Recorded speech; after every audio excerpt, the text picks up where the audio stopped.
எல்லாருக்கும் வணக்கம். இன்னைக்கு பார்த்தீங்கன்னா வெயிட் லாஸ் சேலஞ்சோடைய 6வது நாள். வெயிட் பார்த்தீங்கன்னா 55.25.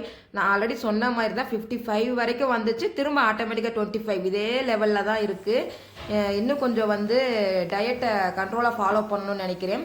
அதுக்கப்புறம் எப்பயும் போல் எனர்ஜி ட்ரிங்க் குடிச்சிட்டு 1 ஹவர் வாக்கிங் போயிட்டு இப்போ பார்த்தீங்கன்னா ஒர்க் அவுட் பண்ணுறதை நான் குறைச்சிட்டு என்னால் கொஞ்சம் முடியலை. அதனால் ஒர்க் அவுட் பண்ணுறதை குறைச்சிட்டு வாக்கிங் மட்டும் போய்கிட்டு இருக்கேன்.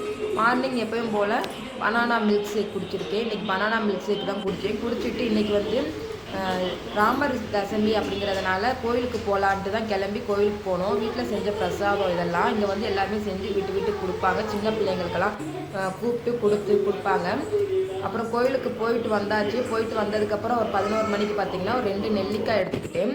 அப்புறம் மத்தியானத்துக்கு பார்த்தீங்கன்னா இன்றைக்கி சாப்பாடு இல்லை. அதுக்கு பதிலாக காலையிலேயும் ஃப்ரூட் மிக்சர் மாதிரி எல்லா பழத்தையும் போட்டு ஜூஸ் பண்ணி வச்சுட்டேன். அதுதான் மத்தியானம் 1 மணிக்கு 1 டம்ளர் அளவு மட்டும் எடுத்துக்கிட்டேன்.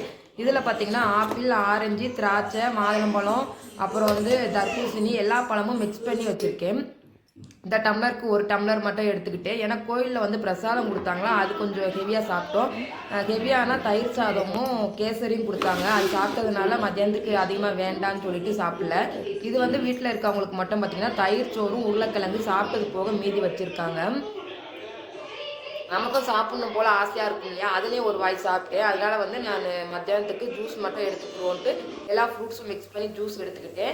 அப்புறம் ஈவினிங் 4 மணிக்கு எப்பயும் போல் எனர்ஜி ட்ரிங்க்கு. நைட்டுக்கு பார்த்தீங்கன்னா எதுவும் ஃபுட்டு அதிகமாக எடுத்துக்க வேண்டான்ட்டு இந்த பயிறு தான் எடுத்துக்கிட்டேன். இது பார்த்தீங்கன்னா ப்ரோட்டீன் இருக்க பயிராக எடுத்திருக்கேன். வேர்க்கடலை, கருப்பு சுண்டல், பச்சை பயிறு, இதில் வெங்காயம், தக்காளி, அப்புறம் கொத்தமல்லி இலை, வெள்ளரிக்காய் இது எல்லாத்தையும் கட் பண்ணி போட்டிருக்கேன். இதுக்கு மேலே பார்த்தீங்கன்னா எனக்கு மட்டும் இந்த கருப்பு கவுனி கொள்ளு பவுடர் இருக்கு இல்லையா, அதை ஆட் பண்ணிக்கிட்டேன். இதை ஆட் பண்ணி இது நான் மட்டும் எடுத்துக்கிட்டேன். அவங்களுக்கெல்லாம் அந்த பொடி ஆட் பண்ணலை. இதோட நைட்டு டிஃபன் முடிச்சாச்சு. நாளையிலேருந்து டயட் கொஞ்சம் ஸ்ட்ரிக்டாக ஃபாலோ பண்ணலான்னு இருக்கேன். பார்ப்போம்.